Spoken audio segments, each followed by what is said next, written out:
What's the first thing that comes to mind when I say Paul Blart Mall Cop? Was it Kevin James? Well, our King of Queens is not really from Queens. He's from none other than Long Island. You know, Long Island has some of the most extraordinary and finest people I have ever met, my family included. And living on Long Island in the same space with legends like Dr. J and John Coltrane has inspired me to share what makes Long Island so special. What makes Long Island so special? So how long ago Long Island? Relax. The people. Hey, and welcome to a little new spinoff with the same Big Joneses feel. I'm Verdel Jones, and this is Kickin' It with Long Island's finest, a place where we laugh, chat, share, and get to know some of the most inspiring people from one of my favorite places on earth that I get to call home. So we have an awesome show for you today, and I am so excited. We have a very special guest for you. He was born and raised here on Long Island, and he's a 3-time champion of the hit show Chopped. He has also opened and successfully maintained several restaurants on Long Island, and his signature St. Louis ribs were even featured on the cover of O magazine. So please help me welcome the incredible and the insanely talented Mr. Marc Bynum, or should I say Chef Bynum. Hello. Thank you for having me. Thank you so much. It is a pleasure to have you around our table.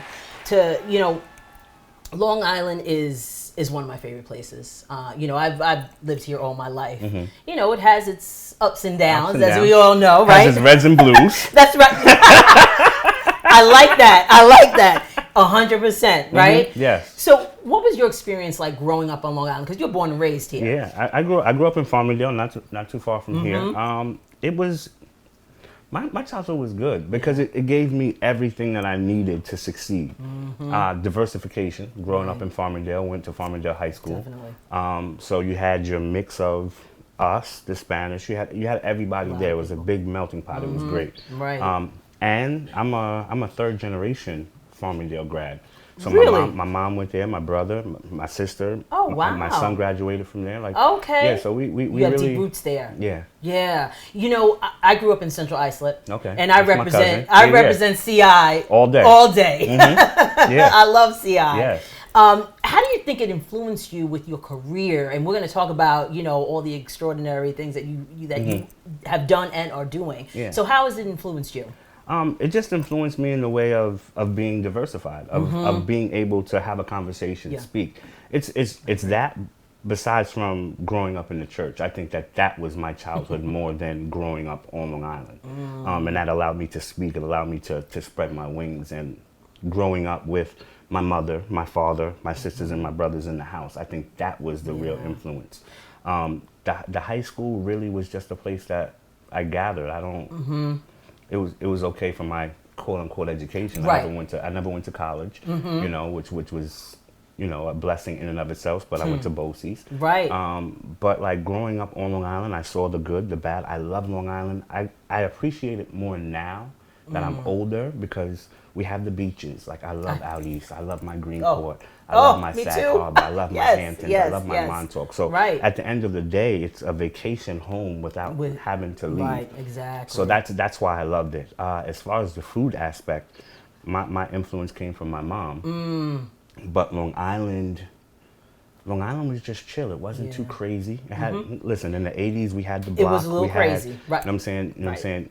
Crack cocaine was heavy. Yeah. You know what I'm saying, in my neighborhood. You could sell jumbos if you wanted to. There was everything that was out there, but I stuck to food, and because of the fear of my mother. Right. I want to go back to church. Yeah. So you mentioned church, and I think I was having a conversation with it might have been my husband. I was talking about how the church kind of grooms you. Yes. You have to speak in front of people. You have to. I was in the choir, so I sung and did solos. Like they pushed you out there to really develop 100%. you. Depending on the church, it kind of held you back in a way, depending on who was the leader. But you know what I'm saying, it gave you that I can speak in front of you. Speak so well. Well, that's a proponent of. That's right. Growing up, you know, and Hollywood Baptist Church was where Okay, everybody started. Okay. And then, you know. I was at Hope. Yeah, okay, and then there was Joshua Baptist Church. Like everybody came from Hollywood. Everybody came from Reverend Luther. And then there was Reverend Hamilton, and then my aunt, you know what I'm saying, Reverend Hamilton. Okay. With my aunt, Pastor Hicks, God rest her soul. She was apostle. You know, she was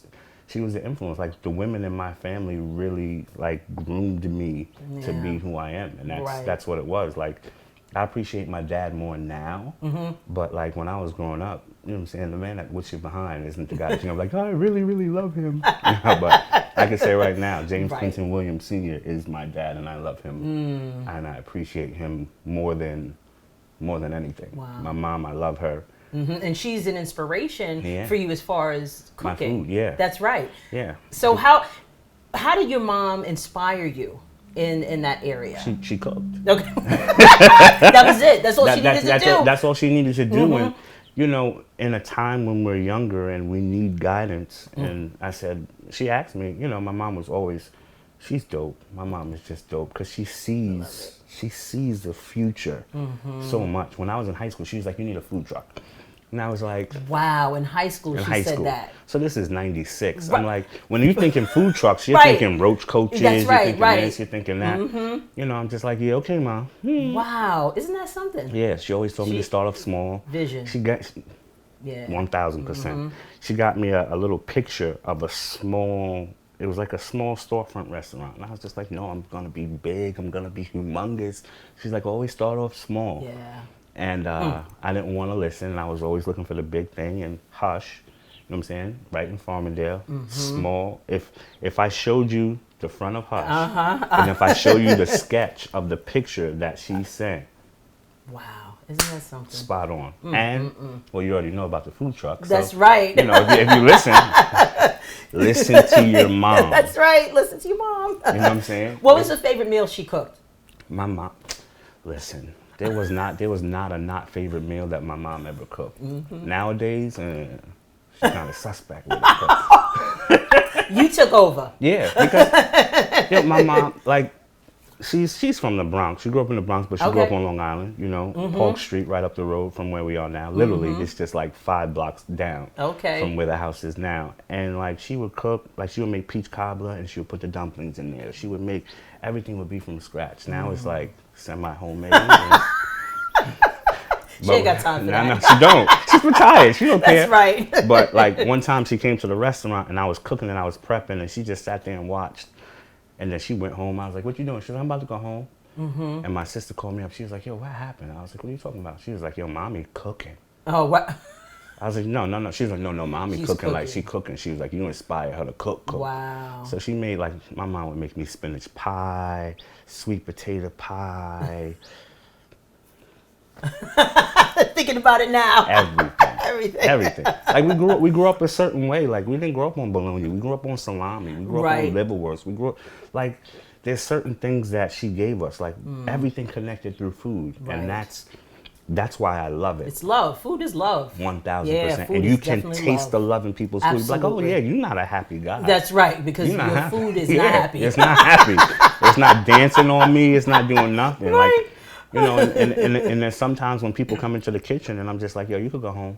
I was like, you're not in the right mind frame to cook my food. Wow, yeah. And it's important. It's important to me. So let's talk about Chopped. Okay. Because you are a 3-time Chopped champion. Okay. What was that experience like to be on? I mean, I'm a Chopped addict. What was that experience like to be on the show and to be able to be under that pressure? Like it's not. Oh, it looks like it's pressure. It's the editing. True, but it is definitely is pressure. I went on Chopped because growing up on Long Island, being a young black man, it's gonna be real because we're on a real show. There's not too much you could do without having to ask somebody else for it. Yeah. So I get that. It was an opportunity for me to showcase my skill set. Yeah. Without boundaries, without somebody, you know what I'm saying, suppressing it. Because I'm the one cooking in front of the camera. Right. You can stop a person, but you can't stop a brand. So my goal was to build my brand through national media. And you did it. Yeah. And you really did it. I mean, it was extraordinary. And I love watching, and this was some time ago. Yeah. It wasn't, This right? this was '08. Really? Yeah. 2000. And that spark, like, but they still run. They still Yeah, run it. they still run it, and I know because then I'll get bing, bing, bing all over my social media. Right, like, oh, it must know. be running. They're like, yo, Chef, you're on TV, so forth and so on. They haven't run it in a while. Food Network, you haven't run my show in a while. It's time to go. So that was, like you said, that was a way to build your brand. Yes. So you opened a restaurant. You opened a couple of restaurants here on Long Island. What was that experience like? Opening up restaurants is.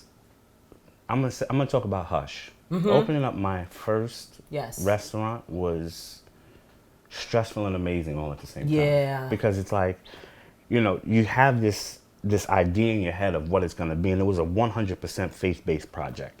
So all you guys that think that you can't do it, it's a faith-based project. I was supposed to sign a lease on the place a couple of stores down. They never called me that day. And then when I finally got them on the phone, they're like, we signed a lease with somebody else. This was after months and months of me looking for a space. And I was like, I'm getting me a restaurant today. Right.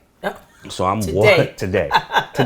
Walking down the street, I saw a space that had a vacancy on it. Called up the realtor. I was like, how much is it? And that wasn't a restaurant. The other place I was looking at was going to be a restaurant. So it's going to be a quick in and out, has the hood. So yeah, because you don't have to go through the permit, so forth and so on. I saw it. I was like, this is it. Called up the lady. I was like, how much is the rent? She was like, $1,700 a month. I said, I'll take it. Wow. She was like, that's it? I was like, yeah. That's it. Went there. I signed the lease. I had no money in my account. Zero. The way my check is and savings. The way my checking and savings is set up. But I knew if I didn't know, I was going to fake it till I made it. Yes. So went there, signed the lease. I needed $8,600. Oh my goodness. I wrote a check for $8,600, scribbled my name on it. They gave me the keys. My wife at the time was there. 2 days later, signed a consulting contract for all the money that I needed, plus some. Wow. Put that in the bank. They collided at the same time. Thank goodness. Big beat! But it was... one thing I will say, like we went to Hush, and as we went in there, I'm like, everything in here is intentional. It seems like you put your whole everything into it. The sing-a-song machine bases were because my aunt, she sold, God rest her soul, she died, and I was just like, I want my family to be in here. At the time, I was going through a lot with the contractors. They were taking the money, they weren't doing the job, just because it was me, just because of the color of my skin, just because of what I look like. You had to pay the tax. You had to pay the black tax. You know what I'm saying? So it was just like, let me charge you more just because of who you are. Right. You know what I'm saying? It's funny because they don't think you have the money, but they want you to spend the money. Right. Anyway. Right. So if you don't think I have it, why are you charging me like that? Okay. Right. So let's keep it moving. In the town that asked me to come, gave me a hard time. But it was okay. It took 13 months to build. Did it? Yeah. Something that would normally take 3-4 months took 13 months to build. No, it's not ready. No, you're not doing this. Fire marshal gave me a hard time. But I enjoyed it. And every morning I would go in there, I would anoint the walls, I would pray in the space, I would play music because I wanted my soul. Right. I wanted it to be profitable. It read that way. When we walked in there, I'm like, I looked around and it was, like I said, it was just very intentional. Yeah. You could All the artwork was made for the space, the shelves I did. You could tell. I poured the concrete bar myself, put the poly on there, asked the church to come in because I had gotten new stools. So we came in, we had a painting party, sanded them down, redid. Everything was there for a reason. So now you have Marc Bynum Concepts. So you had your restaurants and you were building that brand. What is Marc Bynum Concepts? Marc Bynum Concepts is the evolution of Marc Bynum and Bynum Creations, which is where I'm at now, because I build concepts. I consult all over the country. So if you want a restaurant, I'll come and I'll build it. I'm building a place in Oyster Bay right now. I'm fixing a place in Brooklyn. Oh wow! I fixed a lot of places on Long Island, and it was just it was just the evolution of now I'm young, now I'm older. This is what I want to do. Because I always thought I needed a brick and mortar. Right. But I always knew I had to build the brand. So in me building the brand, this is the transformation of the caterpillar to the butterfly. Got it.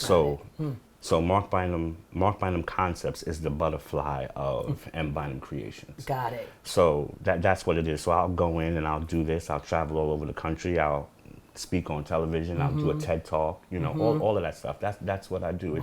It's the brand of me, and you can't stop that. No, you can't. But you also cater. Yes. So you can't stop the cooking. Yeah, you can't stop. No, because that's my one. Right. That's like LeBron not playing basketball right now. Until it's time for me to retire. Until I appoint an heir, I'm gonna be here. So that's what it is. So I have my CMOS. I have my brand in that where I do health and wellness, and then there's the food, and there's the food truck, and then there's consulting, and there's just so many veins. Yeah. Like that, and that's what it is. But it comes from the food. I'll prepare a table before you, in the presence of my because of. I was just at an event and I did a party for a couple of people. They was like, "Oh, stay," and I was like, "Okay, no problem, I'll stay," but. Nobody looked like me at the party. Okay. And if it wasn't for my one, which is my food, I wouldn't be here in this $1 million house with these connections that are now. Absolutely. And that's why I sent my son away to school, not necessarily for an education, but for connections and for networking. Right. He does this. He does the media. He does music. So, okay, no problem. But then when you're at college, you connect with people that you know they're going someplace. Or they should be anyway. So link up. You know what I'm saying? You're about to graduate, thank God. 4 years of school. Good for him. Congratulations. It's amazing. He turns 21 on Sunday. So it's just like, and it's a culmination of a lot of things. I had my first kid when I was 21 years old. Right. You know, so it's just, it's insane. So Marc Bynum Concepts is the butterfly of M. Bynum Creations because we're growing. Right. And you even had your ribs featured on the cover of O. Yeah, so I mean, you know. That was it wasn't that was 6 years in the making. Okay. You know, so people are like, "Oh yeah, you want to cut an overnight success." Yeah, 6 years to make. Exactly. And Chopped was in 08. Yeah. So, I mean, it you know, I think it's important for people to realize that it doesn't come overnight. And if it does, it don't stay. Right. You have longevity. It's like a musician. Exactly. You know, they have longevity because they're good at what they do. And you have to continue to study. Yeah. You have to continue to build. It's not... Right. And like we spoke about before, like 2020... has spawned so many different businesses. It has, because it gives you time to stop and think, like, this is what I want to do, this is not what I want to do. Like, I reconnected with myself, came in contact with, like, I finally touched happiness. Yeah. You know what I'm saying, in 2020. You know, and everybody's like, really? Like, I didn't appreciate the journey because I was too busy running. Yeah, this gave you a chance to slow down. Gave me a chance to slow down, stop, sit at the beach, relax. You know what I'm saying? Work on my edible brand. I have an edible brand called Cook Up. It's great. It's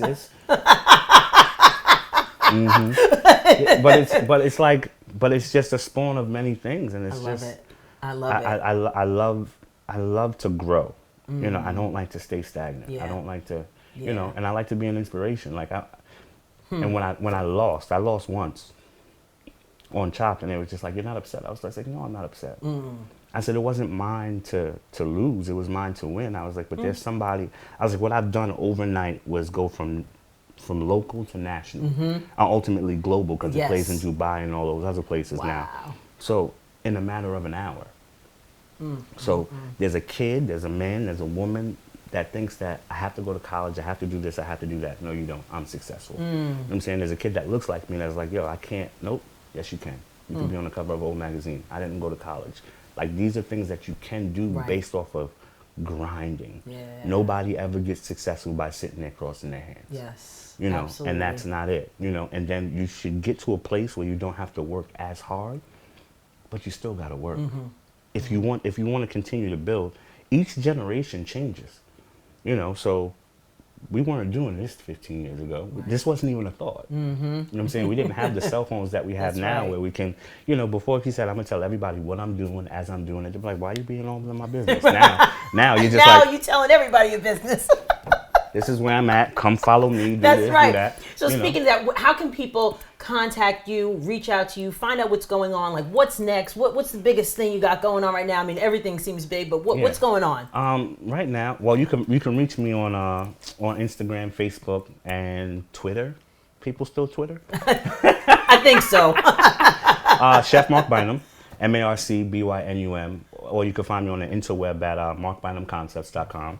That's where you can find my catering menu, so forth and so on, ask me questions. And I'm very accessible. Yes. Like there's nobody running my page. If you ask me a question, I can answer you. You know, so just everybody relax. Please relax. Yes, you can. It is me. You can call, so forth and so on. But that's what I'm doing.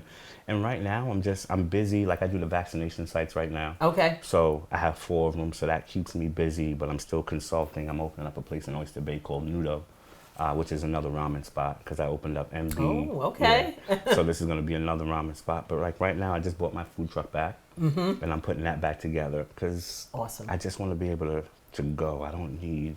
Right now, I'm looking for a warehouse for an event space. Which is greatly needed. I love it. If anybody knows of a warehouse that I can put an event space in that can hold up to 120 people. Okay. And I'm going to have to build it out. It has to have a kitchen and a full bar. Nice. So hit me up. Marc, I want to thank you so much for being a guest here. I mean, you really dropped some gems. You know, I just love talking to people who are successful. And we need to surround ourselves with people who are like-minded, who want to grow and keep that grind 1000%. going. So I thank you so much and I appreciate you. Thank you. Everybody have a great one. It was nice having me on the show. Thank you. And we'll be together soon. Yes, absolutely. Okay. And tell everybody I said hello. I sure will. All right. You guys have a good one. Thanks, Marc. Bye-bye.